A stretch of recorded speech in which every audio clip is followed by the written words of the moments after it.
ബ്രിട്ടനെതിരെ സമരം ചെയ്യുന്നവരെല്ലാം ചേർന്നിട്ട് ഇന്ത്യ എന്ന ഭാവന വന്നു. അതുകൊണ്ടാണ് ഇന്ത്യയാണ് ലോകത്തെ ഏറ്റവും നല്ല രാജ്യം എന്ന് ഇന്ത്യക്കാർ പാടിയിരുന്നത് ഒരു ഭാഷയിലല്ല. നിങ്ങൾ ശ്രദ്ധിച്ചിട്ടുണ്ടോ? സാരേ ജഹാൻ സേ അച്ഛാ ഹിന്ദുസ്ഥാൻ ഹമാര എന്ന് മുഹമ്മദ് ഇക്ബാലിന് ഉത്തരഭാരതം പാടുന്ന സമയത്ത് തമിഴ്നാട്ടിൽ പാടിയത് പാരിക്കുള്ള എന്നല്ല നാട് ഭാരത നാട് എന്നാണ്. തമിഴ് അല്ല, ഹിന്ദിയായിട്ട് നിങ്ങൾ തമിഴ്നാട്ടിൽ ചെന്നാൽ പിന്നെ നിങ്ങളുമില്ല, ദേശീയതയില്ല. അതുകൊണ്ട് വേറിട്ട് നിന്നിട്ടാണ് നമ്മൾ ഒന്നായത്. വേറിട്ട് നിന്നത് ഭാഷ കൊണ്ട്, മതം കൊണ്ട്, സംസ്കാരം കൊണ്ട്, മൂല്യങ്ങൾ കൊണ്ടൊക്കെ വേറെയായി. ഒന്നിച്ചു നിന്നത് എങ്ങനെയാണ്? സമരം ചെയ്തിട്ടാണ്, ബ്രിട്ടനെതിരെ നിന്നിട്ടാണ്.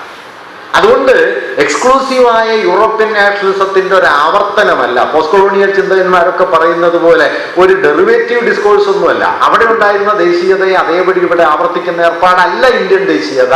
അവിടെ ഉണ്ടായിരുന്ന ദേശീയതയുടെ അടിസ്ഥാന തത്വത്തിനെതിരെ സാമ്രാജ്യ വിരുദ്ധമായ സമരത്തിലൂടെ രൂപപ്പെട്ടു വരുന്ന ഏകതാബോധം എന്നതാണ് ഇന്ത്യൻ ദേശീയതയുടെ നിർണായകമായ കാതലായി തീർന്നത്. ഇതാണ് ഒന്നാമത്തെ വ്യത്യാസം. ഞാൻ ഇവിടെ ഒരു കാര്യം കൂടി പറയട്ടെ. ഈ തിലകൻ രൂപം നൽകിയ ദേശീയ പ്രസ്ഥാനത്തിന് രാഷ്ട്രീയവും സൈദ്ധാന്തികവുമായ സ്വരൂപം നൽകി ആഭ്യന്തര തത്വത്തെ മുൻനിർത്തുന്ന ദേശീയതാ സങ്കല്പത്തെ സിദ്ധാന്തവൽക്കരിച്ചുകൊണ്ട് 1923 ഇന്ത്യയിൽ ഒരു ടെക്സ്റ്റ് ഇറങ്ങുന്നുണ്ട്. ആ ടെക്സ്റ്റാണ്, അതിന്റെ ശതാബ്ദി വർഷമാണിത്. ആ ടെക്സ്റ്റാണ് Hindutva or the essentials of Hinduism, Savarkar. വാസ്തവത്തിൽ യൂറോപ്യൻ നാഷണലിസത്തിന്റെ ഇന്ത്യൻ ഫ്രെയിം ഇന്ത്യയിൽ ഏറ്റവും ഗംഭീരമായി അവതരിപ്പിക്കുന്ന പുസ്തകം ഈ സവർക്കറുടേതാണ്. അദ്ദേഹം പറഞ്ഞു, ഇന്ത്യ ആരുടേതാണ്? Holy land and fatherland. ഇന്ത്യയെ വിശുദ്ധഭൂമിയും പിതൃഭൂമിയുമായി കാണുന്നത് ആരോ അവരുടേതാണ് ഇന്ത്യ. അതുകൊണ്ട് ഇന്ത്യ എന്ന് പറയുന്നത് രണ്ട് മതങ്ങളാണെന്നല്ല അദ്ദേഹം പറഞ്ഞത്, ഇന്ത്യയിൽ രണ്ട് മതങ്ങളുണ്ടെന്നല്ല അദ്ദേഹം പറഞ്ഞത്, ഇന്ത്യ രണ്ട് രാഷ്ട്രങ്ങളാണ്. നോക്കൂ, നാം മറന്നുകൂടാത്തൊരു കാര്യമുണ്ട്. മുഹമ്മദ് അലി ജിന്നയ്ക്കും 1.5 പതിറ്റാണ്ട് മുമ്പേ ദ്വിരാഷ്ട്രവാദം ഇന്ത്യയിൽ അവതരിപ്പിക്കുന്നത് സവർക്കറാണ്. ഇന്ന് നമ്മൾ ജിന്നയുടെ അക്കൗണ്ടിലായി എഴുതുക. മുസ്ലിം ലീഗ് ഉയർത്തുന്നതിനും എത്രയോ കാലം മുമ്പ് ഇന്ത്യ ഹിന്ദുക്കളും മുസ്ലിങ്ങളും എന്ന രണ്ട് രാഷ്ട്രങ്ങളാണെന്നും ഇവർക്കിടയിൽ യോജിപ്പ് സാധ്യമല്ല എന്നും വാദിച്ചത് സവർക്കറാണ്. ഈ സവർക്കറാണ് നാഷണലിസത്തിന്റെ ഫ്രെയിംവർക്കിലേക്ക് മതത്തെ ഏറ്റവും ആഴത്തിൽ ചേർക്കുകയും മതരാഷ്ട്രം എന്ന യുക്തിയെ ഉറപ്പിച്ചെടുക്കാൻ ശ്രമിക്കുകയും ചെയ്തത്. സവർക്കർ ഈ സിദ്ധാന്തം ആവിഷ്കരിക്കുന്ന സമയത്താണ് ഗാന്ധി രംഗത്തെത്തുന്നത്.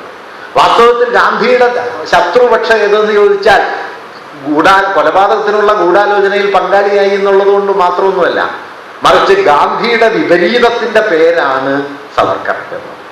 പാർലമെന്റിന്റെ സെൻട്രൽ ഹാളിലും അങ്ങനെ തന്നെയാണ്. കാരണം സെൻട്രൽ ഹാളിൽ ഗാന്ധിയുടെ ചിത്രത്തിന്റെ നേരെ മറുപുറത്താണ് സവർക്കറിന്റെ ചിത്രം. വാജ്പേയിയുടെ കാലത്ത് അനാച്ഛാദനം ചെയ്ത അന്നൊരു പത്രലേഖനം എഴുതിയത്, ഗാന്ധിക്ക് പുറംതിരിഞ്ഞുകൊണ്ടല്ലാതെ നിങ്ങൾക്ക് സവർക്കറെ വണങ്ങാനാവില്ല. കാരണം ഗാന്ധി മുമ്പോട്ട് വെച്ച ദേശീയതാ ഭാവനയുടെ കേന്ദ്രത്തിൽ ഇൻക്ലൂസിവിറ്റി, ആന്റി ഇംപീരിയലിസം എന്നതാണ് ഉള്ളതെങ്കിൽ സവർക്കറുടെ ദേശീയതാ സങ്കല്പത്തിൽ എക്സ്ക്ലൂസീവ്നെസ്, പുറന്തള്ളൽ, ഒപ്പം സാമ്രാജ്യത്വ സേവ. അതിന്റെ കഥ ഞാൻ പറയണ്ടല്ലോ. 1911 ജൂൺ മാസത്തിലോ മറ്റാണ് മൂപ്പർ ആൻഡമാനിൽ എത്തുന്നത്. ഡിസംബറിൽ തന്നെ മാപ്പ് എഴുതി, 6 മാസം. പിന്നെ എഴുതിയ മാപ്പുകളുടെ കഥ ഇങ്ങനെ കിടക്കുന്നുണ്ട്. 7 or 8 തവണ മാപ്പ് എഴുതി. 1948 ഗാന്ധി വധിക്കപ്പെട്ടതിന് ശേഷം സവർക്കർ കേസിൽ പ്രതിയായേക്കും എന്ന് തോന്നിയ സമയത്ത് 1948 മാർച്ചിൽ ഇന്ത്യ ഗവൺമെന്റിന് മാപ്പ് എഴുതി കൊടുത്തു. എന്നെ അറസ്റ്റ് ചെയ്യാതിരുന്നാൽ, ഇതൊന്നും ആർക്കും ഓർമ്മയില്ല, എന്നെ അറസ്റ്റ് ചെയ്യാതിരുന്നാൽ എല്ലാ തരത്തിലുള്ള രാഷ്ട്രീയ പരിപാടികളിൽ നിന്നും എല്ലാ തരത്തിലുള്ള സമുദായ പരിപാടികളിൽ നിന്നും ഞാൻ പൂർണ്ണമായി ജീവിതാന്ത്യം വരെ വിട്ടുനിൽക്കാമെന്ന് ബ്രിട്ടീഷ് ഗവൺമെന്റ് എഴുതി കൊടുത്ത പോലെ തന്നെ പട്ടേലിന് എഴുതി കൊടുത്തു. ഈ മൂപ്പരാണ് വീര സവർക്കർ. അത് വേറെ കഥ, ഞാനിപ്പോൾ അതിലേക്ക് പോകുന്നില്ല. ഇതാണ് നാഷണലിസത്തിൽ ഗാന്ധി കൊണ്ടുവന്ന ഒന്നാമത്തെ കാര്യം. 2-3 കാര്യങ്ങൾ കൂടി പറയണം. രണ്ടാമത്തെ കാര്യം എന്താണെന്ന് വെച്ച് കഴിഞ്ഞാൽ, യൂറോപ്യൻ നാഷണലിസം എന്നത് 19-ാം നൂറ്റാണ്ടിൽ യൂറോപ്പിൽ അവ സ്വാഭാവികമായ ശക്തികളായിട്ടാണ് ഉയർന്നു വന്നതെങ്കിൽ, യൂറോപ്പില് അവ സഖ്യശക്തികളെ പോലെ നിലനിന്നു എങ്കിലും യൂറോപ്പിന് പുറത്ത് ആഫ്രിക്കയിലും ഏഷ്യയിലും എല്ലാം കോളനി രാജ്യങ്ങൾക്ക് വേണ്ടി അവ വലിയ യുദ്ധം നടത്തി. ലളിതമായിട്ട് പറഞ്ഞാൽ, യൂറോപ്പിൽ വെസ്റ്റ്ഫാലിയൻ ഉടമ്പടിക്ക് ശേഷം യൂറോപ്പിൽ തമ്മിൽ സഹകരിച്ച ദേശരാഷ്ട്രങ്ങൾ തന്നെ യൂറോപ്പിന് പുറത്ത് കോളനികൾ വെട്ടിപ്പിടിക്കാൻ വേണ്ടി വലിയ യുദ്ധങ്ങളിൽ ഏർപ്പെടുകയും വലിയ യുദ്ധങ്ങൾ നടത്തുകയും ചെയ്തു. ലളിതമായി പറഞ്ഞാൽ യൂറോപ്യൻ നാഷണലിസം അടിസ്ഥാനപരമായി നിന്നിടത്ത് നിന്ന് ഒറ്റയടിക്ക് അവസാന മുദ്രാവാക്യത്തിലേക്ക് പോയാൽ മുദ്രാവാക്യം ഉണ്ടാവില്ല, വിളിച്ചവരുണ്ടാവില്ല. അതുകൊണ്ട് ഗാന്ധി അപ്രായോഗിക ബോധമുള്ള ഒരു സ്വപ്നജീവിയോ അധ്യാത്മവാദിയോ ഒന്നുമല്ല. ഇന്ത്യൻ ചരിത്രത്തിൽ പ്രവർത്തിക്കുന്ന രാഷ്ട്രീയം എന്താണ് എന്നതിൽ നിന്നാണ് ഗാന്ധിജി ഈ സാധനം ഉയർത്തിക്കൊണ്ടുവന്നത്. അവസാനത്തെ ആർക്കും ബാധകമാണ് ഉപ്പ്. അദ്ദേഹം ലളിതമായിട്ട് പറഞ്ഞു, ഉപ്പ് കടലിൽ നിന്ന് ഉണ്ടാക്കുന്നതാണ്, അതിൽ ബ്രിട്ടന് യാതൊരു അധികാരവും ഇല്ല, അത് തരുന്ന പ്രശ്നമില്ല. പിന്നെ പറയാത്തൊരു കാര്യമുണ്ട് കേട്ടോ, അതാണ് അതിന്റെ കാതൽ. ബ്രിട്ടന് 1930 ഇന്ത്യയിൽ നിന്ന് കിട്ടുന്ന നികുതി വരുമാനത്തിന്റെ 20% ഉപ്പിൽ നിന്നുള്ള നികുതി എന്ന് വെച്ചാൽ 1/5. ഈ 20% വേര് മുറിച്ച് കളയുന്ന പണിയാണ് ഉപ്പിന് നികുതി കൊടുക്കില്ല. ഉപ്പ് ഉണ്ടാക്കുന്നതിന്റെ 140% അധികം നികുതി ചുമത്തിയിട്ടാണ് ഉപ്പ് വിൽക്കുന്നത്. ഇത് കൊടുക്കാൻ പറ്റില്ല. ഇത് ഒരാൾക്കല്ലല്ലോ, മുഴുവൻ മനുഷ്യർക്കും വേണ്ട വിഭവമാണ് ഉപ്പ്. അങ്ങനെ ഞാൻ പറഞ്ഞു എന്താ വെച്ചാൽ ഇത് അവിടെ അവസാനിക്കുന്നില്ല. ഇപ്പൊ സ്വദേശി വസ്ത്രം എന്ന് പറഞ്ഞാൽ എന്താണ്? ഈ രാജ്യത്തെ ജനങ്ങളുടെ വിഭവാധികാരത്തെ ഉറപ്പിച്ചെടുക്കലാണ്. മാതൃഭാഷ, സ്വന്തം ജനതയ്ക്ക് സ്വന്തം ഭാഷയിൽ അറിവ് കൈവന്നില്ലെങ്കിൽ, അധികാരം കൈവന്നില്ലെങ്കിൽ ഒരിക്കലും ആ ജനതയ്ക്ക് സ്വാധികാരം ഉണ്ടാവില്ല. ഗാന്ധി മാതൃഭാഷയ്ക്ക് വേണ്ടി നിലകൊള്ളുന്നത് ഇംഗ്ലീഷിനോടുള്ള വിരോധം കൊണ്ടൊന്നുമല്ല. സാഹിബിന്റെ ഇംഗ്ലീഷിലെ ഗ്രാമർ തിരുത്തിയ ആളാ ഗാന്ധി. അതിനുള്ള ജ്ഞാനമൊക്കെ ഗാന്ധിക്കുണ്ട്. പക്ഷെ പ്രശ്നം എന്താണെന്ന് വെച്ച് കഴിഞ്ഞാൽ ഒരു ജനതയുടെ സ്വാധികാരം എന്ന് പറയുന്നത് നിങ്ങൾ ശ്രദ്ധിച്ചെന്നോ അറിഞ്ഞൂടാ. ഗാന്ധി ഒരിക്കലും സ്വാതന്ത്ര്യം എന്ന വാക്കല്ല ഉപയോഗിക്കുക. ഗാന്ധി പ്രത്യേകിച്ചൊരു വാക്ക് ഉപയോഗിച്ചിരുന്നത് അത് സ്വരാജ് എന്നാണ്. സ്വരാജ് സ്വാതന്ത്ര്യമല്ല. ബ്രിട്ടനിൽ നിന്നുള്ള രാഷ്ട്രീയ സ്വാതന്ത്ര്യമാണ് സ്വാതന്ത്ര്യം എന്ന് ഗാന്ധി കരുതിയിട്ടേ ഇല്ല.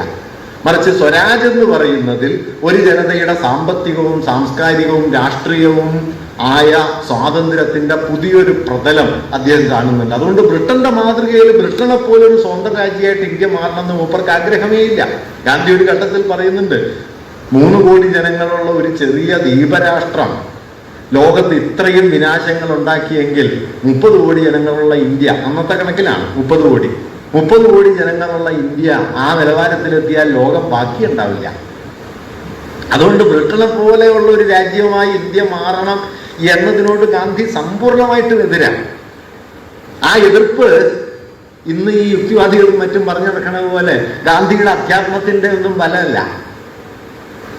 മറിച്ച് ഇന്ത്യയുടെ സൂക്ഷ്മ യാഥാർത്ഥ്യത്തെ തിരിച്ചറിഞ്ഞിട്ട് ഈ കർഷകരും ജനസാമാന്യം ഉൾപ്പെടുന്ന സാധാരണ മനുഷ്യരെ രാഷ്ട്രീയ പ്രക്രിയയുടെ കേന്ദ്രത്തിലേക്ക് കൊണ്ടുവരുന്ന ഒരു വലിയ പ്രവർത്തനമാണ്. അതുകൊണ്ട് സ്വദേശി വരുന്നു, ഐത്തോച്ചാടനം വരുന്നു, ഉപ്പ് സത്യാഗ്രഹം വരുന്നു, കർഷക സമരങ്ങൾ വരുന്നു. ഇതെല്ലാം രൂപപ്പെട്ടു വരുന്നത് ഏത് ഘട്ടത്തിലാണ്? 20 മുതൽ 40 പകുതി വരെയുള്ള കാൽനൂറ്റാണ്ടാണ്.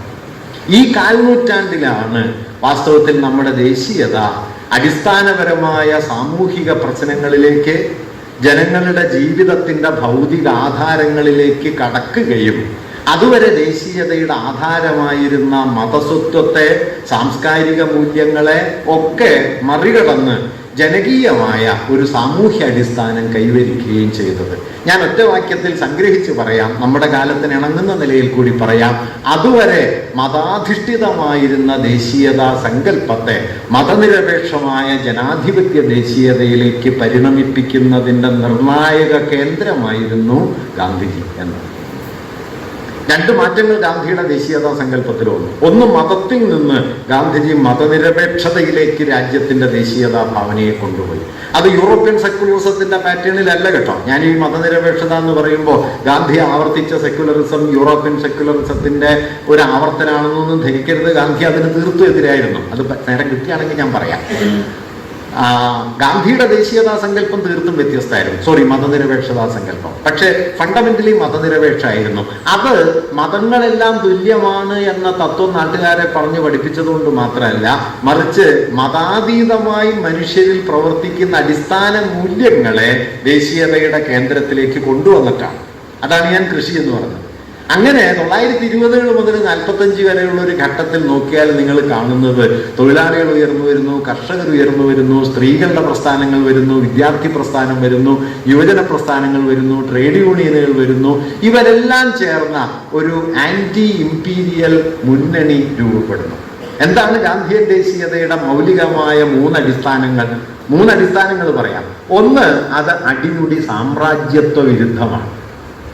2, അത് പരിപൂർണമായും മതങ്ങളുടെ, ജാതികളുടെ അതിരുകൾക്ക് കുറുകെ നീങ്ങുന്നതാണ്. 3, അത് മനുഷ്യരുടെ ദൈനംദിന ജീവിത ആവശ്യങ്ങളോട് പല നിലകളിൽ ബന്ധപ്പെട്ടതാണ്. അതായത് അമൂർത്തമായ രാഷ്ട്രീയ മുദ്രാവാക്യങ്ങളിലല്ല, മൂർത്തമായ ഭൗതിക ബന്ധങ്ങളിലാണ് ദേശീയ പ്രസ്ഥാനം ഈ 3-ാം ഘട്ടത്തിൽ നിൽക്കുന്നത്. 4-ാം ഘട്ടത്തിൽ, ഗാന്ധിയുടെ നേതൃത്വത്തിലെ ഘട്ടത്തിൽ. അങ്ങനെ മൂർത്തമായ ഭൗതിക പ്രശ്നങ്ങളിലേക്ക് വന്നപ്പോ നമ്മളിപ്പോഴും പറയുമല്ലോ, ദാരിദ്ര്യത്തിന് ജാതിയും മതവും ഇല്ല. ദാരിദ്ര്യത്തിന് ജാതിയും മതവും ഇല്ലാത്തതുപോലെ, തൊഴിലിന് ജാതിയും മതവും ഇല്ലാത്തതുപോലെ, കൃഷിക്ക് ജാതിയും മതവും ഇല്ലാത്തതുപോലെ, കച്ചവടത്തിന് ജാതിയും മതവും ഇല്ലാത്തതുപോലെ ഈ പ്രശ്നങ്ങളെ മുൻനിർത്തി വികസിച്ചു വന്ന ദേശീയതാ ഭാവനയും ജാതിക്കും മതത്തിനും അപ്പുറത്തേക്ക് നീങ്ങാൻ കെൽപ്പ് കാണിച്ചു. ഇതാണ് സെക്യുലർ നാഷണലിസത്തിന്റെ അടിസ്ഥാനമായി ഈ 20കൾക്ക് ശേഷം വികസിച്ചു വരുന്ന പ്രധാനം. 3-ാമത്തെ സുപ്രധാനമായ ഘടകം, ദേശീയത എന്നതിനെ മതത്തെയോ മറ്റേതെങ്കിലും ആഭ്യന്തര മൂല്യങ്ങളെയോ മുൻനിർത്തിയല്ല അന്ന് വികസിപ്പിച്ചത്. ദേശീയതയെ വികസിപ്പിച്ചത് ബ്രിട്ടീഷ് വിരുദ്ധതയെ മുൻനിർത്തിയാണ്. ഇത് കേന്ദ്ര പ്രശ്നമാണ്. ഇന്ത്യൻ ദേശീയതയുടെ നിർവചന തത്വം എന്താണ്? ഞാനിവിടെ ഒരു പോയിന്റിലേക്കൊന്ന് വഴിതിരിഞ്ഞിട്ട് വീണ്ടും തിരിച്ചു വരാം. യൂറോപ്യൻ നാഷണലിസത്തിന്റെ അടിസ്ഥാന സ്വഭാവവും ഇന്ത്യൻ ദേശീയതയുടെ ഈ ഘട്ടവും തമ്മിലുള്ള വ്യത്യാസം എന്താണ്? 19-ാം നൂറ്റാണ്ട് മുതൽ യൂറോപ്യൻ ദേശീയത വികസിച്ചു വരുമ്പോൾ ആ ദേശീയതയ്ക്ക് അടിസ്ഥാനപരമായ ഒരു സ്വഭാവമുള്ളത്, അത് എക്സ്ക്ലൂസീവാണ്. എക്സ്ക്ലൂസീവ് എന്ന് പറഞ്ഞാൽ പ്രവർജക സ്വഭാവമുള്ളത്. എന്ന് വെച്ചാൽ ഒരു ജനത തങ്ങളെ തന്നെ നിർവചിക്കുന്നതിന് ആധാരമായ ഒരു മാനദണ്ഡം സ്വീകരിക്കുന്നു. എന്താണ് മാനദണ്ഡം?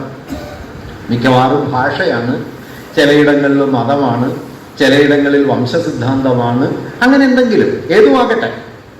ഏത് മാനദണ്ഡം സ്വീകരിച്ചാലും ദേശീയതയ്ക്കകത്തുള്ള ഒരു അപകടം എന്താണെന്ന് വെച്ച് കഴിഞ്ഞാൽ, ഈ മാനദണ്ഡം 100-ൽ 100 പേർക്കും ഒരുപോലെ ബാധകമാവില്ല. ചിലപ്പോൾ 100-ൽ 80 പേർക്ക്, ചിലപ്പോൾ 100-ൽ 90 പേർക്ക്, 100-ൽ 100 പേർക്കും ബാധകമായ ഒരാഭ്യന്തര മാനദണ്ഡവും വാസ്തവത്തിൽ ദേശീയതയില്ല. ഇതൊരു പ്രശ്നമാണ്. ഇപ്പൊ ഭാഷ എടുക്കും. ഭാഷയാണ് സാധ്യമായതിൽ ഏറ്റവും വിപുലമായ ദേശീയതാ മാനദണ്ഡം. പക്ഷെ ആ ഭാഷ പോലും ഏതെങ്കിലും ഒരു ദേശത്തിൽ 100-ൽ 100 പേരെയും ഉൾക്കൊള്ളില്ല. ആ ഭാഷ സംസാരിക്കാത്ത ആളുകളുണ്ട്. അപ്പൊ ലോകത്തെ ഏറ്റവും ഉയർന്ന മാതൃഭാഷ അനുവാദമുള്ള ഒരു പ്രദേശമാണ് കേരളം. കേരളത്തിലെ മാതൃഭാഷ അനുവാദം ഏതാണ്ട് 95-96%. പക്ഷെ അപ്പോഴും കേരളത്തിൽ 4% മനുഷ്യർ അന്യ ഭാഷകൾ മാതൃഭാഷയായവരുണ്ട്. തമിഴും കന്നഡയും. ഇപ്പം ഭാഷാബോധം അതിതീവ്രമായ തമിഴ്നാട്ടിലൊക്കെ ചെന്നാൽ 80-85% നിൽക്കും മാതൃഭാഷ തമിഴായവർ. കർണാടകത്തിൽ 75% നിൽക്കും കന്നഡ മാതൃഭാഷയായവർ. നിങ്ങൾ മാതൃഭാഷയെ ദേശീയതയുടെ ആധാരമാക്കിയാൽ സംഭവിക്കുന്ന അപകടം എന്താണ്? മാതൃഭാഷ, ഭാഷാപരമായ ദേശീയതാ സങ്കല്പം വന്നാൽ ഈ ഭാഷയിൽ ഉള്ളവർക്ക് ദേശത്തിൽ സ്വാഭാവിക അധികാരം വരും. ഈ ഭാഷയിലല്ലാത്തവർ ദേശീയതയുടെ അപരങ്ങളായി തീരും. ടാഗോർ ദേശീയത എന്നുള്ള സങ്കല്പത്തിനെതിരെ ഉയർത്തിയ സുപ്രധാനമായൊരു വിമർശനം, ദേശീയത അകത്തും പുറത്തും മനുഷ്യരെ വിഭജിക്കും. എങ്ങനെ? പുറത്ത് രാഷ്ട്രങ്ങളുടെ അതിർത്തിയുണ്ട്. ഇന്ത്യയെന്നും പാകിസ്ഥാനെന്നും ഇന്ത്യയെന്നും ചൈനയെന്നും ഒക്കെ ആയിട്ട് മനുഷ്യരെ വിഭജിക്കും. അകത്തോ ദേശീയതയുടെ സ്വാഭാവിക അവകാശികളായ ഒരു വിഭാഗം, ദേശീയതയുടെ അപരങ്ങളായ മറുവിഭാഗം. ഇങ്ങനെ പുറമേക്ക് മനുഷ്യവംശത്തെ രാഷ്ട്രാതിർത്തികൾ കൊണ്ട് വിഭജിക്കുക, അകത്ത് ദേശീയതയുടെ സ്വാഭാവിക അവകാശികളും ദേശീയതയുടെ വിപരീത ശക്തികളും എന്ന നിലയിൽ വിഭജിക്കുക. ഇത് ഏത് മാനദണ്ഡം സ്വീകരിച്ചാലും ഈ പ്രശ്നം ഉണ്ടാവും. അതുകൊണ്ട് യൂറോപ്യൻ നാഷണലിസത്തിന്റെ അടിസ്ഥാനപരമായ 3 പരാധീനതകളിൽ ഒന്നായിട്ട് ലോകമെമ്പാടുമുള്ള ദേശീയതാ ചിന്തകന്മാർ ചൂണ്ടിക്കാണിച്ചിട്ടുള്ള ഒരു കാര്യം, അവ എക്സ്ക്ലൂസീവ് ആയിരുന്നു, പ്രവർജക സ്വഭാവമുള്ളതായിരുന്നു. അകമേ ഉൾപ്പെട്ടു നിൽക്കുന്നവരെ ദേശത്തിന്റെ സ്വാഭാവിക അധികാരികളാക്കുകയും ദേശത്തിന്റെ വിപരീതങ്ങളെ, അതർ ഓഫ് ദ നേഷൻ, ദേശശത്രുക്കൾ, ഇന്നിപ്പോ നമ്മുടെ രാജ്യത്ത് രാജ്യദ്രോഹികൾ എന്നാണ് അതിന്റെ മലയാളം. അങ്ങനെയാണ്. നിങ്ങൾ പ്രധാനമന്ത്രിയെ വിമർശിച്ചാല് നാളെ കാലത്ത് നിങ്ങൾ രാജ്യദ്രോഹിയായി തീരും എന്നതാണ്. അങ്ങനെയാണ്. ഈ ഇദ്ദേഹത്തിന് ഗുജറാത്ത് കൂട്ടക്കൊലയിൽ പങ്കിട്ടെന്ന് പറഞ്ഞു കഴിഞ്ഞാൽ നിങ്ങൾ പെട്ടെന്ന് രാജ്യദ്രോഹിയായി തീരും. അങ്ങനെ ആയിത്തീരുന്നു എന്നുള്ളതാണ്. അതുകൊണ്ട് BBC-യുടെ ഡോക്യുമെന്ററി വളരെ രാജ്യദ്രോഹപരമാണ് എന്ന് നമ്മളോട് പ്രധാനമന്ത്രി പറഞ്ഞുകൊണ്ടിരിക്കുന്നു. അദാനിക്ക് 300 കോടി രൂപ എന്നും കൊടുത്തിട്ടുണ്ട്, വളരെ ദേശസ്നേഹപരമാണ്. LIC-യുടെ 60,000 കോടി രൂപ പോയി എന്നാണ് കണക്ക് കാണുന്നത്. എങ്കിലും 300 കോടി കൊടുത്തത് വളരെ ദേശസ്നേഹപരവും ആണ്. അത് വേറൊരു കഥ. ഞാൻ പറഞ്ഞത് എന്താണെന്ന് വെച്ച് കഴിഞ്ഞാൽ, ഇങ്ങനെ ദേശീയതയെ ആഭ്യന്തര തത്വങ്ങളിലൂടെ നിർവചിച്ചാലുള്ള കുഴപ്പം അതിനുള്ളിൽ തന്നെ അത് അതിൻ്റെ അപരങ്ങളെ ഉണ്ടാക്കും. ഇന്ത്യൻ ദേശീയതയുടെ, ഗാന്ധിയൻ ദേശീയതയുടെ മൗലികമായ സവിശേഷത എന്തായിരുന്നു? ഞാനിവിടെ ഒരു കാര്യം പറയട്ടെ. ഗാന്ധി എന്ന് ഞാൻ പറയുന്നത് ഗാന്ധി ഒറ്റക്കൊരാളെന്ന നിലയ്ക്കല്ല. ആ കാലത്ത് രൂപപ്പെട്ടു വന്ന ദേശീയവാദപരമായ പ്രവണതകളെല്ലാം കൂടി ചേർന്ന ഒരു സംഗമ ബിന്ദുവായിട്ട് ഗാന്ധിയെ കണ്ടാൽ മതി. ഗാന്ധി ഒറ്റക്കൊരാളല്ല. അതിൽ ഗാന്ധിയുടെ വിമർശകരായ സോഷ്യലിസ്റ്റുകളും കമ്മ്യൂണിസ്റ്റുകളും കർഷക പ്രസ്ഥാനങ്ങളും ട്രേഡ് യൂണിയനുകളും ഒക്കെ ഉൾപ്പെടുന്നുണ്ട്. കാരണം അവരെല്ലാം മീറ്റ് ചെയ്തൊരു പോയിന്റ് ഈ ആന്റി ഇമ്പീരിയൽ സ്ട്രഗിൾ എന്നതാണ്.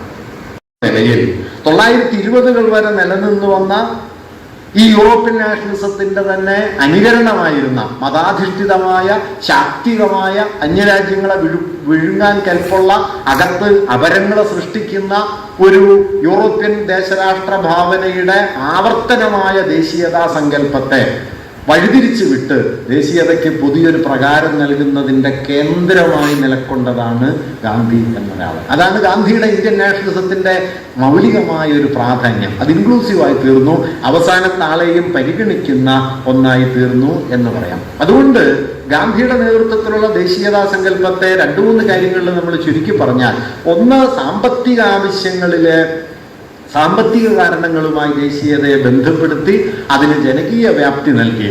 കർഷക ജനതയുമായുള്ള ഗാന്ധിയുടെ ഏകീഭാവം, ആ ഏകീഭാവം വഴി ഇന്ത്യയിലെ മഹാഭൂരിപക്ഷം മനുഷ്യർ ഉൾക്കൊള്ളുന്ന ഒരു ഭാവനാമണ്ഡലമായി ദേശീയത മാറി. ഗാന്ധി സ്വയം ആഗ്രഹിച്ചില്ലെങ്കിലും സ്ത്രീകളടക്കമുള്ളവർ ഇന്ത്യൻ ദേശീയ പ്രസ്ഥാനത്തിന്റെ ഭാഗമായിട്ട് സാമൂഹ്യ രാഷ്ട്രീയത്തിന്റെ കേന്ദ്രത്തിലേക്ക് ഉയർന്നു വന്നു.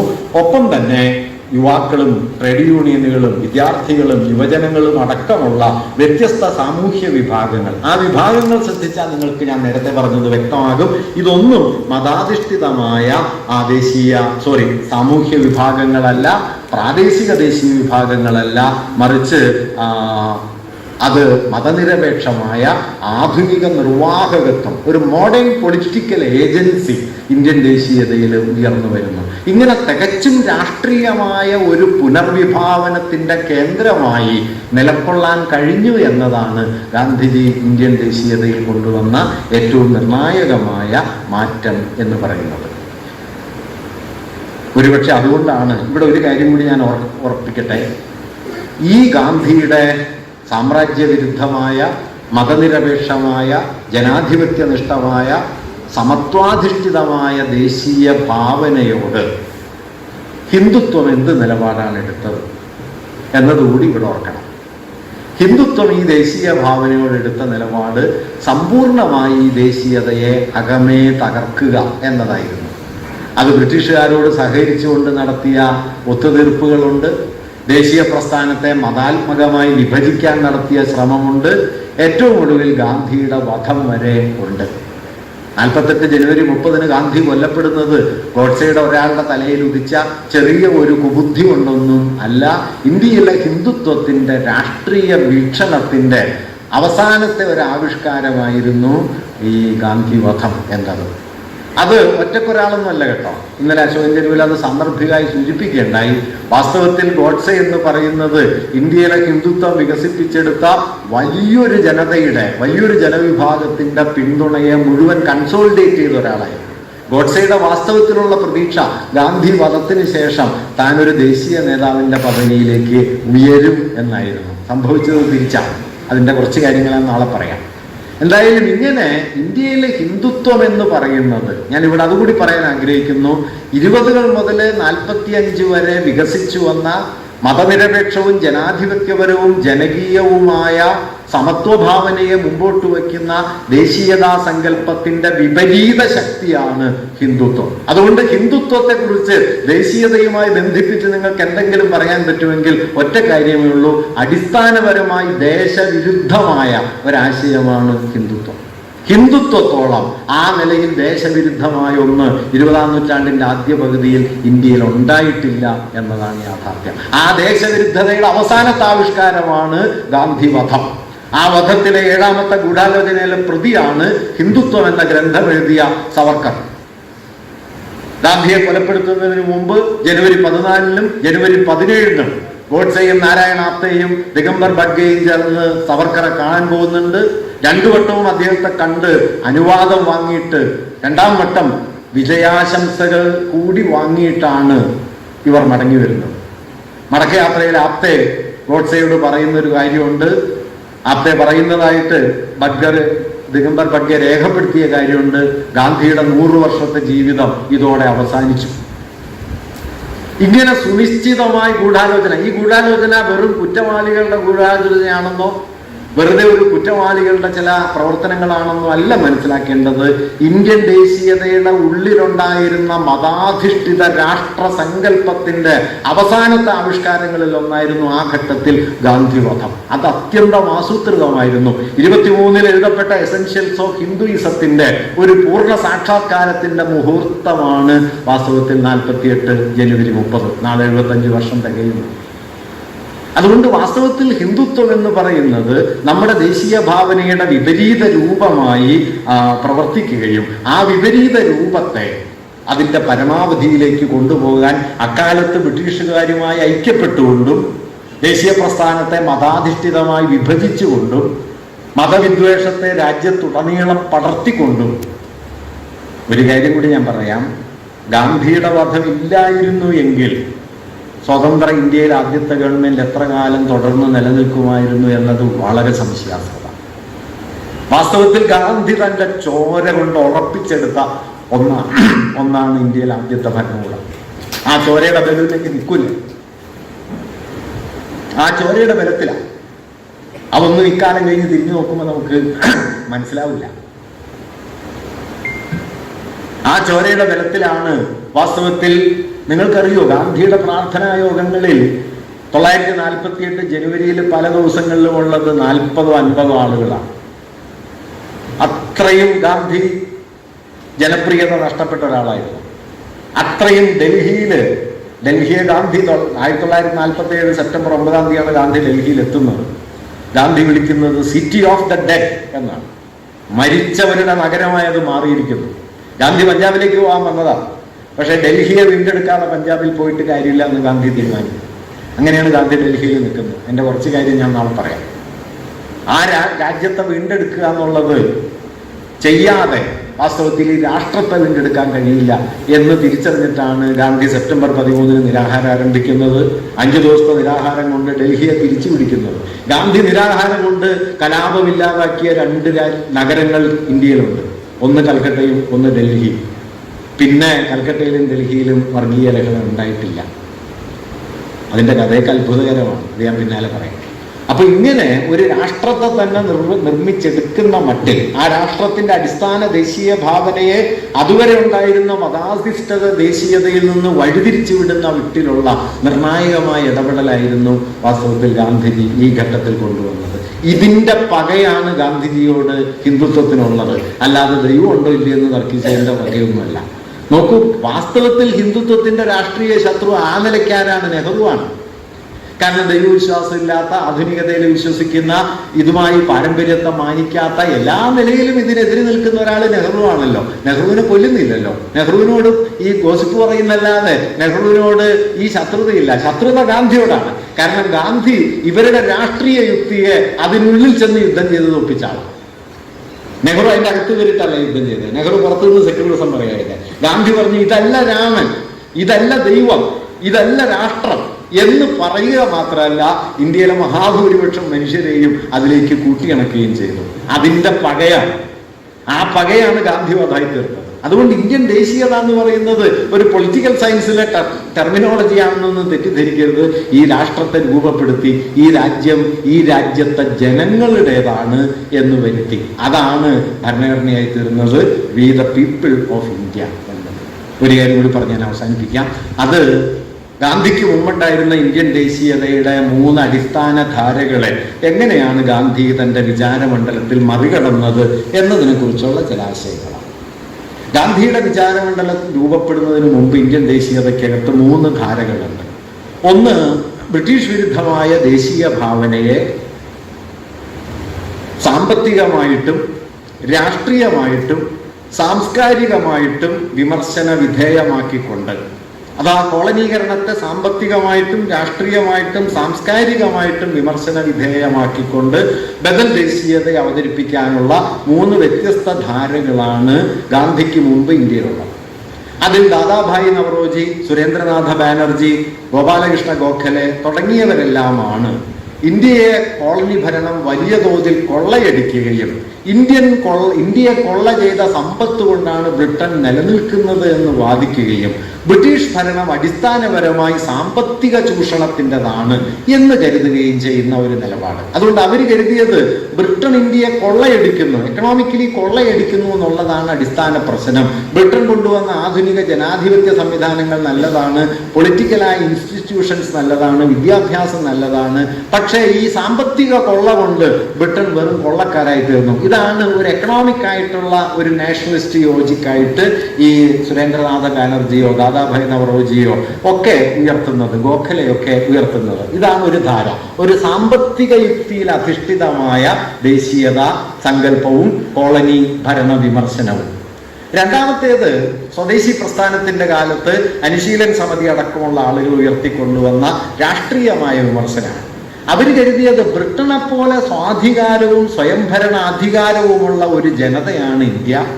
അതുകൊണ്ട് ഇന്ത്യയെ ഭരിക്കുന്ന ബ്രിട്ടീഷ് ഭരണ സംവിധാനത്തെ ഏത് വില കൊടുത്തും ചെറുക്കണം, രാഷ്ട്രീയ അധികാരം കൈയടക്കുക എന്നുള്ളത് ഇന്ത്യൻ ജനതയുടെ സ്വാഭാവിക അവകാശമാണ് എന്ന് കണക്കാക്കി രാഷ്ട്രീയ അധികാരം ഇന്ത്യക്ക് കൈവരുത്തുന്നതിന് ഉപയുക്തമാകുന്ന മട്ടിൽ ആയുധമെടുത്ത് പോരാടുമെങ്കിൽ ആയുധമെടുത്ത് പോരാടി, വെടിവെച്ച് കൊന്നെങ്കിൽ വെടിവെച്ച് കൊന്ന്, പാർലമെന്റ് തകർത്തെങ്കിൽ പാർലമെന്റ് തകർത്ത് തങ്ങൾ അധികാരം പിടിച്ചെടുക്കണമെന്ന് കരുതുന്ന സ്വദേശിവാദികൾ എന്ന് വിളിക്കുന്നു. ഇവർക്കെതിരെയാണ് ടാഗോർ വലിയ തോതിൽ അക്കാലത്ത് എഴുതുന്നത്. ടാഗോറിന്റെ കൃതികളൊക്കെ വരുന്നത് സ്വദേശിയിലെ ഈ ഹിംസാത്മകമായ നിലയ്ക്കെതിരെ കൂടിയാണ്. മൂന്നാമത്തെ ഒരു ധാര എന്ന് പറയുന്നത് ബാലഗംഗാധര തിലകനെയും സ്വാമി വിവേകാനന്ദനെയും ഒക്കെ പോലുള്ള, ബിപിൻ ചന്ദ്രപാലിനെയും ലാലാ ലജ്പത് റായിയും ഒക്കെ പോലുള്ള ആളുകളാണ്. അവരാണ് അടിസ്ഥാനപരമായി സാംസ്കാരിക ദേശീയത എന്ന യുക്തിയെ പല പ്രകാരങ്ങളിൽ ഉയർത്തിക്കൊണ്ടുവന്നത്. സവിശേഷമായ ഒരു സാംസ്കാരിക പാരമ്പര്യം ഇന്ത്യക്കുണ്ടെന്നും ആ പാരമ്പര്യത്തിന്റെ ബലത്തിൽ ഒരു സ്വന്തം ദേശീയതയായി നിലനിൽക്കാനുള്ള ശേഷി ഇന്ത്യക്കുണ്ട് എന്നും വാദിച്ചുകൊണ്ട് ബ്രിട്ടന്റെ ആധുനികമെന്ന് വിളിക്കപ്പെട്ട മൂല്യങ്ങളോടും ഭരണക്രമത്തോടും ഇടയുകയും പൗരാണികമായ ഒരു ഭാരതീയ ജീവിത മൂല്യത്തെ ദേശീയതയുടെ ആധാരമാക്കി കാണുകയുമാണ് അവർ ചെയ്തത്. ഇങ്ങനെ 3 ധാരകൾ. ഒന്ന് സാമ്പത്തിക ദേശീയതാ സങ്കല്പം, മറ്റൊന്ന് രാഷ്ട്രീയമായ ദേശീയതാ സങ്കല്പം, മൂന്നാമത്തേത് സാംസ്കാരികമായ ദേശീയതാ സങ്കല്പം. ഗാന്ധിജി ചെയ്ത ഒരു കാര്യം, ഇതിലേതെങ്കിലും ഒന്നിനെ അദ്ദേഹം പൂർണ്ണമായിട്ട് സ്വീകരിച്ചില്ല. പകരം ഈ 3 ഉൾക്കൊള്ളുന്ന ദേശീയതയുടെ പുതിയൊരു ഭാവനാമണ്ഡലത്തെ അദ്ദേഹം ഉയർത്തിക്കൊണ്ടുവന്നു. നിശ്ചയമായും അദ്ദേഹം സാമ്പത്തിക യുക്തിയെ മനസ്സിലാക്കിയിരുന്നു. ഞാൻ നേരത്തെ പറഞ്ഞ ഉപ്പ് സത്യാഗ്രഹത്തിലായാലും സ്വദേശി സങ്കല്പത്തിലായാലും ബ്രിട്ടന്റെ സാമ്പത്തിക ചൂഷണത്തിനെതിരായ രാഷ്ട്രീയ സമരത്തെ ദേശീയ സമരത്തിന്റെ കേന്ദ്രമാക്കാനുള്ള ഗാന്ധിയുടെ ഇടപെടലുകൾ കാണാം. പക്ഷെ ഗാന്ധി അവിടെ കൊണ്ട് നിർത്തിയില്ല. ഗാന്ധി കരുതിയത് ബ്രിട്ടൻ ഇന്ത്യയെ ഭരിക്കുന്നത് അവരുടെ സാമ്പത്തിക മികവ് കൊണ്ട് മാത്രമല്ല, മറിച്ച് ഇന്ത്യയുടെ സാമൂഹ്യ ജീവിതത്തിന് മുകളിൽ അതിൻ്റെ അടിസ്ഥാന മൂല്യങ്ങളെ തകർക്കുന്ന ഒരു ജീവിതക്രമത്തെ അടിച്ചേൽപ്പിച്ചിട്ടാണ്. ഏതാണ് ആ ജീവിതക്രമം? ഞാൻ ഇന്നലെ പറഞ്ഞതുപോലെ ഏലിയനേറ്റഡ് ലൈഫ്. ഞാൻ ഇന്നലെ പറഞ്ഞ ആശയങ്ങൾ അത് രാഷ്ട്രീയ ആശയങ്ങളാണ്, കേവലം തത്വചിന്താ പ്രശ്നങ്ങളല്ല. കാരണം മനുഷ്യർക്കിടയിൽ സഹജമായി നിലനിൽക്കേണ്ട സാഹോദര്യത്തിന്റെ, മൈത്രിയുടെ, പങ്കുവയ്പിന്റെ മൂല്യവ്യവസ്ഥയെ മാനിക്കാതെ മനുഷ്യരെ ഒറ്റ തിരിഞ്ഞ ഗണങ്ങളാക്കി തമ്മിൽ വേർപിരിച്ച് അതിനെ സിറ്റിസൺഷിപ്പ് എന്ന് പേരിട്ട് വിളിച്ച് ആ സിറ്റിസൺഷിപ്പിന് സാമൂഹ്യ രാഷ്ട്രീയ ജീവിതത്തിന്റെ ആധാരമാക്കുന്ന ഒരു ഭരണക്രമം ഉപേക്ഷിക്കപ്പെടേണ്ടതാണ് എന്ന് ഗാന്ധി കരുതി. അതുകൊണ്ടാണ് ഞാൻ നേരത്തെ പറഞ്ഞത് സ്വാതന്ത്ര്യം എന്നല്ല ഗാന്ധിജി പറയുന്നത്, സ്വരാജ് എന്നാണ്. ഈ സ്വരാജ് പാർലമെന്ററി ഡെമോക്രസി എന്ന് അവർ വിളിച്ച ജീവിതക്രമത്തിന്റെ കേവലാവർത്തനമല്ല, മനുഷ്യർക്കിടയിലെ സാമൂഹിക ബന്ധത്തിന്റെ പുതിയൊരു ഭാവനയാണ്. മൂന്നാമത്തെ ഒരു ഘടകം മുതലാളിത്തം വിഴുങ്ങിയ ആധുനികത പുരോഗതിയെ സാമ്പത്തിക വളർച്ച മാത്രമാക്കി മാറ്റിയപ്പോൾ ഞാൻ ഇന്നലെ പറഞ്ഞ 4 യുക്തികളുണ്ടല്ലോ. പ്രകൃതിയെ പ്രകൃതി വിഭവങ്ങളാക്കി, മനുഷ്യരെ പൗരസമൂഹമാക്കി മാറ്റി, അതുപോലെ തന്നെ ഇതര ഘടകങ്ങളെ, സാമൂഹ്യ ജീവിതത്തിന്റെ അടിസ്ഥാന ഘടകങ്ങളെ വിപരീതവൽക്കരിക്കപ്പെട്ട ഗണങ്ങളാക്കി മാറ്റുന്ന യുക്തിക്കെതിരെ ഒരു സാംസ്കാരിക പ്രതലവും അദ്ദേഹം ഉയർത്തിക്കൊണ്ടുവന്നു. സാംസ്കാരിക പ്രതലം ഉയർത്തി എന്ന് പറയുമ്പോൾ ഒരിക്കലും അത് ഭൂതകാലത്തിലെ ഒരു ഇന്ത്യക്ക് വേണ്ടിയിട്ടാണെന്നോ ഭൂതകാലത്തിലെ ഒരു ഭാരതാശയത്തിന് വേണ്ടിയിട്ടാണെന്നോ തെറ്റിദ്ധരിക്കരുത്. ഗാന്ധിക്ക് അങ്ങനെ ഒരു ഭൂതകാല ഭാവനയില്ല. ഗാന്ധിയുടെ ഏറ്റവും വലിയ സവിശേഷത എന്താണെന്ന് വെച്ച് കഴിഞ്ഞാൽ, ഈ ഭൂതകാലം എന്ന് വിളിക്കുന്നതിനെ ചരിത്രപരമായി നോക്കുന്നതിന് പകരം മിക്കവാറും അദ്ദേഹം ഒരു ആശയമായിട്ടാണ് നോക്കിയത്. ഇപ്പൊ മഹാഭാരതം ചരിത്രമാണെന്ന് എല്ലാവരും പറഞ്ഞപ്പോൾ ഗാന്ധി കരുതിയത് മനുഷ്യ മനസ്സിനുള്ളിൽ നടക്കുന്ന വലിയ ധാർമ്മിക സംഘർഷങ്ങളുടെ കഥയാണ് Mahabharatam. Historical reading of Indian past എന്ന് വേണമെങ്കിൽ പറയാം. അത് ഇർഫാൻ പ്രത്യേകിച്ച് പറയുന്നുണ്ട്. ഇന്ത്യയുടെ ഭൂതകാലത്തെ മുഴുവൻ ചരിത്രേതരമായി വായിച്ചുകൊണ്ടാണ് ഗാന്ധിജി ഇന്ത്യക്ക് ഒരു ചരിത്രം ഉണ്ടാക്കാൻ ശ്രമിച്ചത്. കാരണം ചരിത്രപരമായിട്ട് ഇതിനെയൊക്കെ വായിക്കാൻ ശ്രമിച്ചാല് സംസ്കാരത്തെ പുനർനിർവചിക്കാൻ പറ്റില്ല എന്ന് ഗാന്ധി മനസ്സിലാക്കുന്നുണ്ട്. അതുകൊണ്ട് ധർമാധർമ്മങ്ങൾ തമ്മിലുള്ള ഒരു സംഘർഷത്തിന്റെ കഥയാണ് മഹാഭാരതം. അല്ലാതെ കൗരവരും പാണ്ഡവരും അപ്പുറം നിന്ന് നടത്തിയ യുദ്ധമല്ല. അങ്ങനെയാണെന്ന് ബങ്കിചന്ദ്രൻ പറയുന്നുണ്ട്, അങ്ങനെയാണെന്ന് നമ്മുടെ അക്കാലത്തെ ദേശീയ നേതാക്കളെ പറയുന്നുണ്ട്. ഗാന്ധി അതിനെ റിജക്ട് ചെയ്യുന്നു. ഹിസ്റ്ററിയെ ഗാന്ധിജി തള്ളുന്നത് ഹിസ്റ്ററി എന്ന് പറയുന്നതിനുള്ളിലുള്ള ഒരു പൊളിറ്റിക്കൽ പ്രോജക്റ്റിനെ നന്നായിട്ട് മനസ്സിലാക്കിയിട്ട് കൂടിയാണ്.